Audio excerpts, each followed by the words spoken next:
शक्ती तू, प्रभूची भक्ती तू, झाशीची राणी तू, जगत जननी तू, मावळ्यांची भवानी तू, प्रयत्नाला लाभलेली उन्नती तू, आजच्या युगाची प्रगती तू.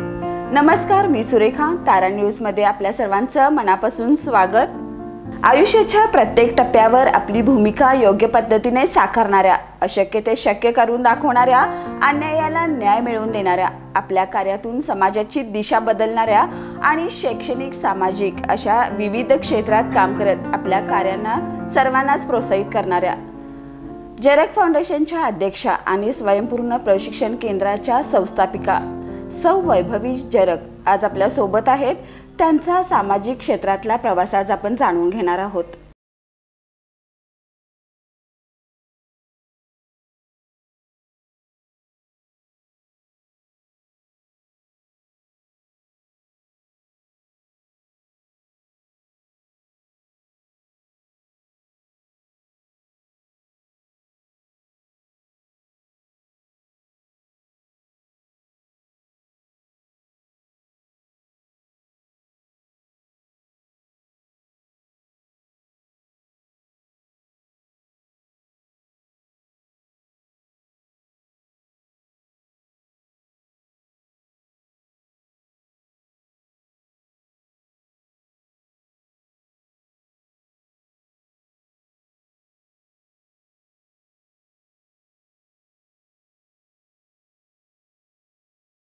त्याची स्थापना केली, पण त्याची संकल्पना माझ्या भावांचीच होती. अच्छा. त्यामुळे त्यात आम्ही कुठलाही असं कॅटेगरी ठेवली नाही. तेव्हा व्हॉट्सअप नवीन आलं होतं, सगळीकडे ग्रुप चाललेले, त्यात मग जातीचे ग्रुप, आपले शाळेचे ग्रुप, असे प्रत्येकाने ग्रुपिझम चालू होतं. पण आम्ही तसं नाही केलं. आम्ही महिलांसाठी हा मंच असा तयार केला की जिथं कुठल्याही जातीचं कुठलाही गट नसेल, कुठलाही एकच प्रभाग नसेल, कुठलाही एक स्पेसिफिक हे नसेल की तिथं कुठली शैक्षणिक क्षमता असं कुठली अट नसणार.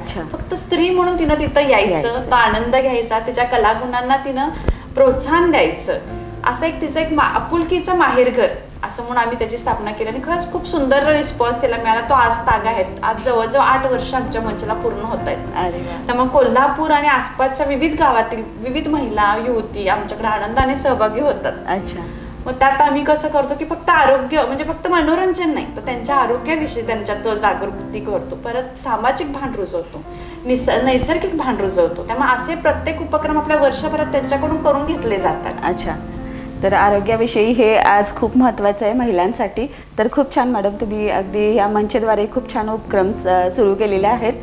तर किती वर्ष झाली? तुम्ही म्हणलं 8 वर्ष झाली. 8 वर्ष झाली. आता 9 वर्ष, आपल्या 14 सप्टेंबरला 9 वर्षात आपलं पदार्पण करतो. अच्छा. मग प्रोत्साहन म्हणजे महिलांचा सहभाग किंवा त्यांची उत्सुकता कशी आहे? खूप सुंदर आहे. दरवर्षी वाढती आहे उलट. आणि त्यांच्याकडून इतकं प्रेम मिळतं, त्यांच्याकडून मलाही खूप शिकायला मिळतं. त्या 8 वर्षात त्यांच्यासोबत मला माझ्यात पण खूप बदल झालेले बघायला मिळतात. म्हणजे त्यात सांगितलं तुम्हाला, आम्ही सगळे संस्कृतीचं जतन हे एक आमचं महत्वाचं ध्येय आहे. की आता आपले सण आपले इतके सुंदर आहेत, त्याच्या पाठीमागं शास्त्रीय कारण आहेत. फक्त सण संस्कृती म्हणून आपण असं साजरं करतो असं नाही. जे नैवेद्य केले जातात, जे नाम जप केले जातात, किंवा ज्या त्यावेळी जे गोष्टी केल्या जातात त्याला एक शास्त्रीय आधार आहे पूर्वीपासून. परदेशात ही आपली मुलं जे केले ते तिथं मनापासून करतात, आणि आपण नवीन पिढी जी आहे ते आता परत अगदी त्यातून बाहेर पडत होती. त्यामुळे अशी गरजच होती की त्यांना आपल्या संस्कृतीची जाणीव करून देणं, त्याच्याबद्दल प्रेम निर्माण करून देणं. आजच्या पिढीला खरंच संस्कृतीची जाणीव करून देणं फार गरजेचं आहे मॅडम. तर आतापर्यंत तुम्ही कोणकोणती सामाजिक कार्य केलेली आहेत? आता जरग फाउंडेशनच्या माध्यमातून आपण बऱ्याच, म्हणजे आता पुराचे वेळ, पूर आलेला होता, कोरोना काळ होता, त्यामुळे अशा सगळ्या गोष्टी जिथं जिथं गरज असेल, जिथं जिथं मदत लागेल तिथं आपण सगळ्या माझ्या पूर्ण टीमचं सहकार्य ह्यात असतं, सर्व सभासदांचं सहकार्य असतं, आणि माझ्या दोन्ही कुटुंबाचं सहकार्य असतं. त्यामुळे कुठलाच उपक्रम नाही, जिथं गरज तिथं आपण केलेलंच आहे. वर्षभरातून आपण एखाद्या संस्थेला जिथं गरज आहे किंवा मग त्यांना आपण जुनी कपडे तर संकलित करतोच आपल्या महिलांची सगळ्यांना, ती त्यांना देतो. पण ते सोडून काहींना धान्याची गरज असते, काहींना वस्तूंची गरज असते, त्या स्वरूपात काहींना आर्थिक गरज असते, त्या स्वरूपात आपण संकलित करतो आणि ते त्यांच्यापर्यंत पोहोच करतो. अच्छा. म्हणजे हे तुम्ही स्वखर्चातून करताय की म्हणजे अशी मदत? नाही, आपल्या सर्व सभासदांना आपण आवाहन करतो, आणि ते सभासद सोडून बरेच असे वर्ग आहेत की ते आपल्याला म्हणजे अगदी इच्छेने देतात, आणि त्या गोष्टींचा आपण त्यांच्याकडे त्या स्वरूपात जशी हे असेल त्या स्वरूपात आपण जसं त्यांची रिक्वायरमेंट आहे तशी मदत आपण त्यांच्यापर्यंत पोहोच करतो. अच्छा. आणि सामुदायिक सहभागातूनच ह्या सगळ्या गोष्टी होत असतात. बरोबर आहे. तर स्वावलंबनासाठी तुम्ही स्वयंपूर्ण प्रशिक्षण केंद्र चालवताय, त्याच्यात तुम्ही संचालिकाही आहे. तर तिथं तुम्ही कोणतं प्रशिक्षण महिलांना देताय? स्वावलंबनासाठी महिलांना कसं प्रोत्साहित करताय? आता गेल्या 8-9 वर्षात मी महिलांच्या सहवासात आले, पण तेव्हा मला जाणवायला लागलं की बऱ्याच महिला म्हणायचे की काय आम्हाला उद्योग आहे का, घर बसल्या आम्ही काय व्यवसाय करू शकतो का. पण कुठलाही व्यवसाय म्हणलं की त्याला मोठी इन्व्हेस्टमेंट आली. मग आपले एक स्त्री वर्ग असं करू शकत नाही. त्यात आता कोरोना सारखे वगैरे असेल आले की किती अप अँड डाऊन आले की आपली आर्थिक सगळी हल्ली गेली. त्यामुळं आम्ही असं स्वयंपूर्णाच्या माध्यमातून विविध कोर्स जे बाबा गरज आहे आता सध्या ज्याला मार्केट आहे असे विविध कोर्स तिथं अरेंज करतो. त्या शिकून त्या महिला सोशल मीडियाचा वापर करून त्याची जाहिरात करतात आणि घर बसल्या त्यातून अर्थार्जन करू शकतात. आता जवळजवळ 2,000 ते 3,000 महिला आपल्या ह्या 4 वर्षात प्रशिक्षित झालेल्या आहेत. आणि त्या फक्त कोल्हापूर नाही तर आसपासच्या ग्रामीण भागातील अगदी गगनबावड्यापर्यंत लेडीज आपल्याकडे येतात आणि ते कोर्स शिकून त्या स्वतः त्याच्या अर्थार्जनाचा उपयोग करून घेतात. तर तुम्ही मग ह्या महिलांना मार्केट वगैरे उपलब्ध करून द्यायची काय सोय केली की काय? नाही, त्यांना आपण तसं करतो की तुम्ही सोशल मीडियाच्या द्वारेच त्याचा उपयोग. आपले व्हॉट्सअप आहेत, फेसबुक आहेत, बऱ्याच गोष्टी अशा आहेत की त्याचा वापर फक्त आपण मनोरंजनासाठी करतो. त्याच गोष्टी जर आपण त्याचा उपयोग केला तर तशा ऑर्डर घेऊन त्यांची फार इन्व्हेस्टमेंट पण होणार नाही. जशा ऑर्डर येतील तशा त्यात देऊ शकतात. आता जेवणाचे आपले कुकिंगचे क्लास पण असतात. आता बरेच भिशी ग्रुप आहेत किंवा आपले बर्थडे असतात, बरेच छोटे मोठे कार्यक्रम असतात, त्याच्या बऱ्याच ऑर्डर त्यांना मिळत असतात. खूप छान. तर जरगनगर शाळा या शाळेबद्दल म्हटलं तर ही शाळा आता सध्या प्रगतीपथावर आहे. तर तुमच्या कुटुंबाचा या शाळेच्या पाठीमागे सहभाग खूप मोठा आहे. तर काय सांगाल या बाबतीत? महापालिकेला आपण आपल्या मालकीच्या जागेत शाळा बांधून ती हस्तांतरित केलेली आहे. त्यामुळे ह्याच्या पाठीमागे आमच्या जरग परिवाराचं खरंच खूप मोठं योगदान आहे. कारण असून चालत नाही, ते द्यायला पण लागतं. त्यामुळे नेहमीच आमचा सर्वांचा सहभाग असतो. ज्यांना आम्हाला जसं जमेल तसं आम्ही शाळेसाठी योगदान देत असतो. आमच्या जरग फाउंडेशन अंतर्गतच मी कितीतरी उपक्रम तिथं घेत असते. त्याच्यामध्ये मग मुलांसाठी आरोग्य शिबिर असतील, विविध कौशल्य विकासाच्या असतील. त्यामुळे आणि त्या शाळेच्या काय विकासासाठी जी काही मदत लागेल ते मी बऱ्याच रोटरी क्लब असेल, इनर व्हील क्लब असेल अशा बऱ्याच जणांना आव्हान करून आपण शाळेपर्यंत सुद्धा ती मदत पोहोचवत असतो. त्यामुळे त्या छोट्या मुलांच्याकडून आम्हाला खूप शिकायला मिळतं. त्यामुळे कायम आमचा परिवार असाच शाळेसाठी तत्पर असेल. कारण शाळा आपली अगदी राज्यात गुणवत्ता यादीत आपली मुलं येतात. आता 2200 विद्यार्थी आहेत. कितीतरी लोक आपले बाहेरून येऊन तिथं जरगनगरमध्ये राहत आहेत की आता शाळेत शिकण्यासाठी. बऱ्याच महापालिकेच्या शाळेत विद्यार्थी मिळत नाही, पण आमच्या इथं पाडव्या दिवशीच ऍडमिशन फुल होतात. अरे वा, खूप छान. अगदी तुमचा एकंदरीत प्रवास बघितला तर सामाजिक शैक्षणिक म्हणा या कार्यात तुमचा सहभाग आहेच. तर ते सांभाळून तुम्ही तुमचे विविध छंदही जोपासतात. तर या सगळ्याचं किंवा या वेळेचं नियोजन तुम्ही कसं करता? पहिली गोष्ट म्हणजे ज्याला आपल्याला आनंद मिळतो ते काम आपण केलं तर त्याला वेळ मिळतोच. म्हणतात ना, आवड असेल तर सवड मिळतेच, तसंच आहे. त्यामुळे कसं आहे, मला गार्डनिंगची आवड आहे. आणि मेन म्हणजे आता ह्या सगळ्याच्या गोष्टी सामाजिक क्षेत्रात ज्या व्यक्ती उतरतात त्यात स्वतः त्यांच्यात सगळ्यात मिक्स होण्याची वृत्ती लागते. एक पॉझिटिव्हिटी लागते. प्रत्येक गोष्टीकडे चांगलं काय आहे ते बघण्याची दृष्टी लागते. आणि हे मला माझ्या आई वडिलांच्याकडून उपजतच मिळालेलं आहे. पॉझिटिव्हिटी म्हणजे एक सकारात्मकता आम्ही जरग फाउंडेशनच्या माध्यमातून कायमच महिलांच्या मध्ये रोपण केलेलं आहे. त्यामुळे ते जर स्वतःच नसेल तर आपण दुसऱ्याला सांगू शकत नाही. तिथं सुद्धा मी जे उपक्रम असतात ते जर मी स्वतः करणार असू तरच मी इतरांना सांगते, मगच त्याचं आव्हान करते.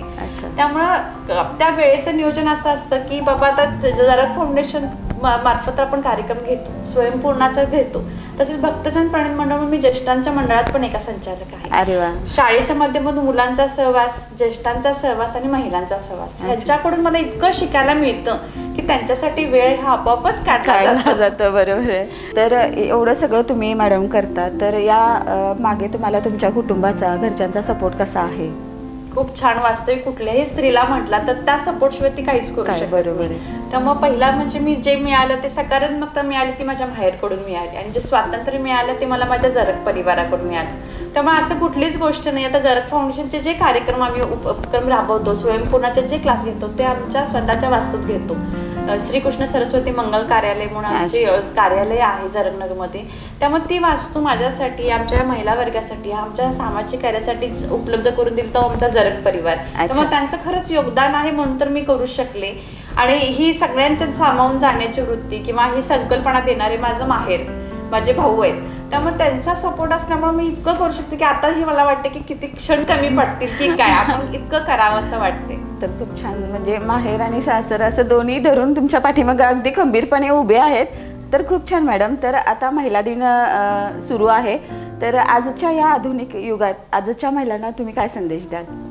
पहिला मला तर सांगावंसं वाटतं महिलांना की ती महिला ही खरंच अशी अद्भुत शक्ती देवानं निर्माण केली की ती काहीही करू शकते.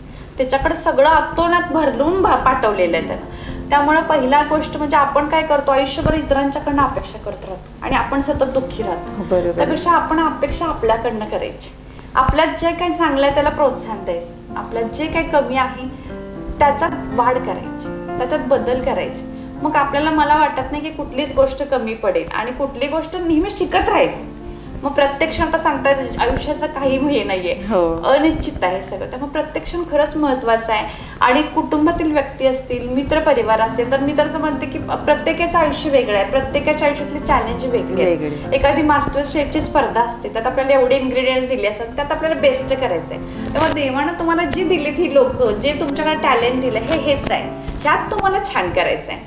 त्यामुळे तो प्रत्येक क्षण मनापासून जगा आणि जो स्वतःच महत्वा की त्या प्रत्येक क्षणाचा असा उपयोग करा की आयुष्य इतकं सुंदर वाटलं पाहिजे. खूप सुंदर मनापासून जगा. तर मॅडमनी महिलांसाठी महिला दिनानिमित्त खूप छान संदेश दिला.